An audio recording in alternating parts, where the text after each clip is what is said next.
Alright guys, we have reached Jarg and Sorno. Now we are in story mode, so I'm actually solo tanking these two guys. Let me tell you, it's really hard to tank them in story mode by myself.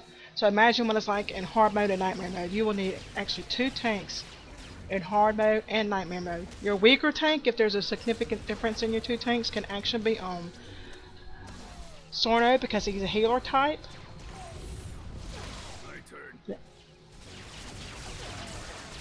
You should have your melee DPS focus on Sorno, as Jarg has lots of AoE melee range damage. So you need your range to be pretty much on Jarg. And the strongest tank in range DPS should be on Jarg too. If possible, it's helpful to have an assassin shadow tank on Jarg, and they have more elemental resistance and will take less damage from Jarg's flame attack. But if you don't, it's fine. Just your healers will have to be on their toes.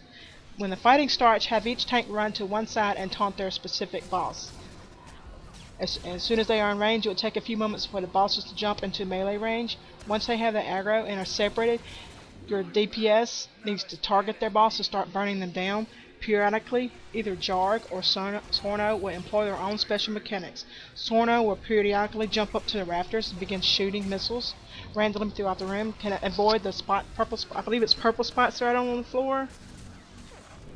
As you can see, trying to keep these guys as best because I'm solo tanking. They do like to, when you're solo tanking, kind of sometimes taunt off and onto someone else. I think one of my healers was kind of helping tank during this too.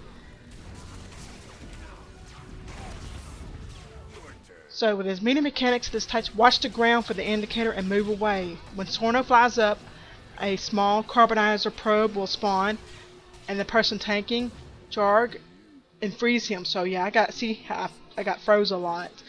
You have to kind of let your group know because you're sometimes not paying attention. Let them get you out of the carbonized probe as quick as possible. When this happens, Jarg will jump to Sorno's tank and attack. That would be me since I was tanking both of them. When the probe spawns, all DPS should immediately jump to it and destroy it. Once Jarg will jump to his tank and Sorno will eventually land, and the fight will continue as normal. See, watch those purple spots on the floor. That just showed up. Sometimes Jarg will employ his own special mechanic. Both Sorno and Jarg will jump to the center, and Jarg will begin to spew fire from his flamethrowers in wide AoE. Sorno will grapple random party members and pull them in. It is imperative that you run out when you are pulled in.